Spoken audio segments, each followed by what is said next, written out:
I want to talk a little today about the concept of Satori and how it might apply to seekers of the self in non-duality and in the more advaita vedanta context. Everyone is seeking this profound insight about the self, and Satori is this Japanese Buddhist word that essentially indicates that. Of course, the Buddhists conceptualize this profound insight perhaps a little bit differently than the Advaita Vedantins might, but either way, we're dealing with some kind of profound insight. Satori refers to that insight. And the key thing to note about Satori is that it arises out of a period of profound mental stillness and concentration. So in Zen Buddhism, that might be, for example, the idea of zazen, which is just sitting for very long periods of time in a monastic setting, right? But it's not necessary to be a monk, actually, to cultivate mental stillness, but that historically was how many of the Zen Buddhists did it. And there was also the idea of koan practice. Koan practice meaning this profound, intense concentration on these kinds of riddles, like what is the sound of one hand clapping? And that would concentrate and focus the mind so that it could, like a laser beam, burn through its normal way of looking at things. That profound concentration, what was seemingly illogical, burned through the usual perspective, and in the resulting silence, allowed something else to emerge. That emergence was the insight or Satori. Now, in Vedanta, that idea of Satori is really just the same as true knowledge or jnana. True knowledge is not merely verbal.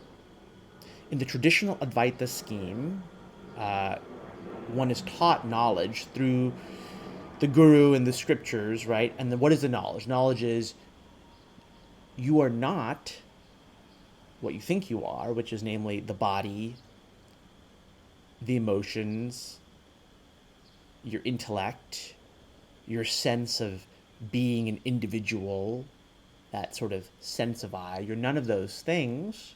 You are, in fact, the eternal, the stainless, the unblemished, the all-pervading Satchidananda, being, awareness, bliss, that which is beyond opposites, Brahman.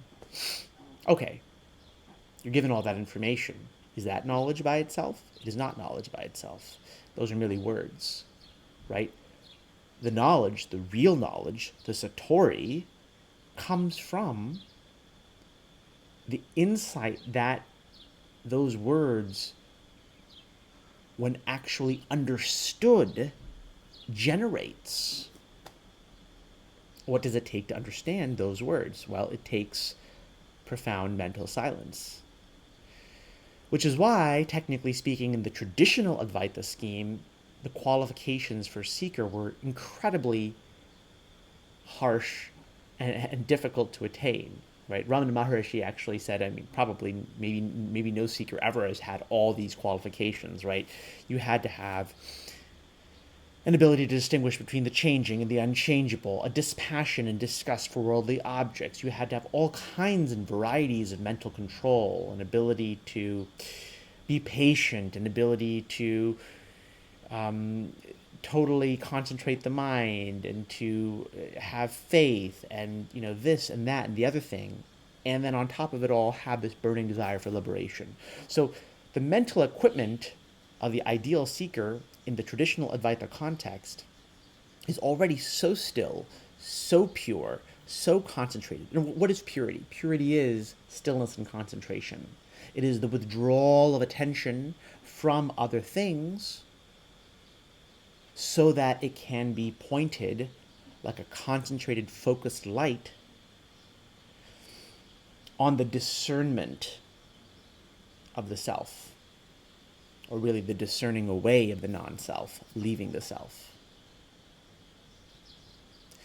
Now, the reality is no one's a qualified seeker, really. People have partial qualifications. So this stillness of mind and then the inward looking that generates understanding or satori or knowledge or jnana, call it what you will, are, for helpful purposes, cut up into two pieces, but really they're interrelated, because in the attempt to understand the knowledge of the scriptures or the knowledge imparted by a guru or simply a looking within at who you are, your mind will grow increasingly quiet. That very attempt to focus and understand, to see what you really are, or to surrender, inquire, surrender, will make your mind grow more quiet. And that quietness in turn will make it more propitious for the emergence of the insight that is being looked for. The insight, ironically, that the insight was always there, right? That's the paradoxical character of Satori, is that Satori is the insight that Satori was always there. Satori is the insight that there was nothing but Satori. So there's that piece too.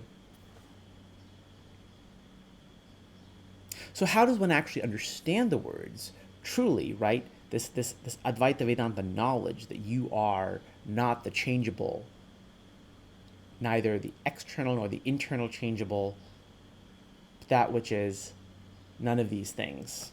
And yet which is in some sense all of these things, because these things which are changeable are in fact nothing but you.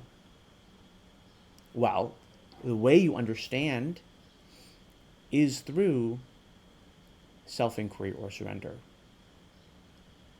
Self-inquiry being the chasing after the sense of the I, because when you move from the changeable to the changeless, you're doing it through looking for what you are. What is it in me that knows that it is? So by hunting that with profoundly intense stillness of mind and profoundly intense concentration continuously, you create again that still mind, and then you look at it, just like you look at a reflection in the mirror, right? There's a mirror which you clean off. That would be like purifying the mind. You clean it off so that it creates a clear reflection of you. But then there's one more step, which is that recognition that, oh, I'm the person in the mirror. Little kids have this at a certain point in their life when they're enabled to recognize that the kid in the mirror is not another kid. It's them. So that kind of insight, that is Satori, that is jnana or knowledge. And it arises from clearing the mirror off, meaning creating the pure mind, and then attempting to look.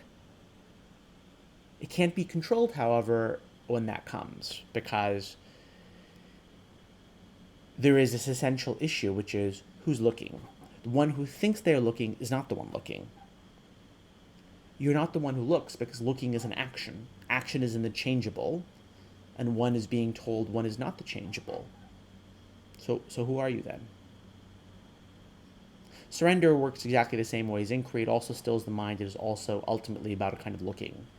Self-inquiry and surrender are two sides of the same coin. But my point is, these two phases or facets, right? Stillness of mind, which is not by itself quite enough, but it's necessary, absolutely necessary. And then noticing, what is this stillness? What is it? What is it? What is it? To whom does it occur, one could say, in self-inquiry? Does the stillness ever go away? Did it ever emerge? The stillness which comes and goes is not the real stillness.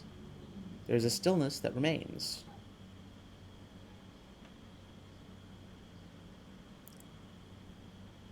And in a way, stillness is both the means and the end. Because one generates the stillness, one looks, and the fruit of that, Satori, is in fact further stillness. And what is this stillness generated from? It's generated from what's called renunciation.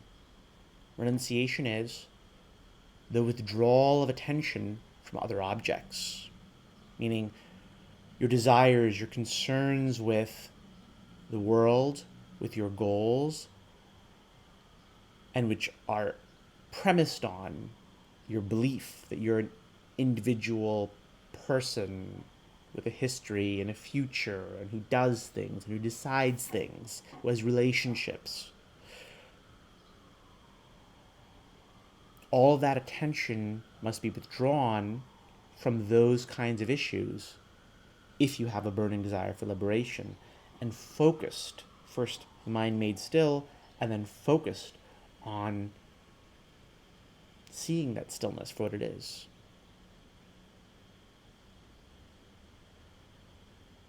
And the fruit of that will be further renunciation, further stillness.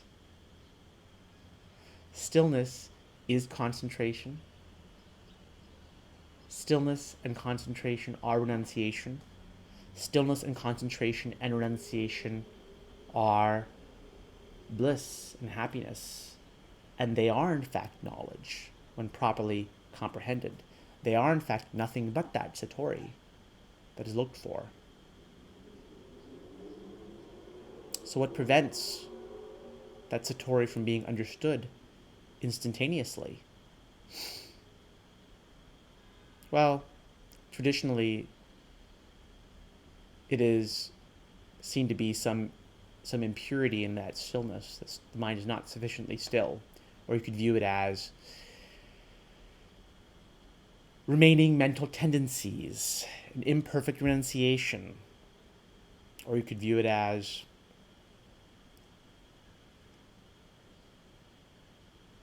God simply hasn't chosen this moment yet. But the real reality is, of course, as I said before, that Satori is eternal. So how could it be something that comes? How could you be waiting for something that you already are and that you already know?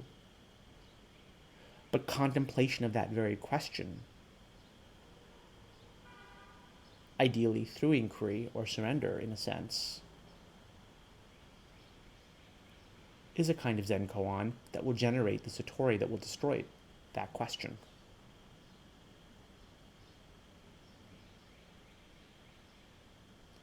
So stillness and insight.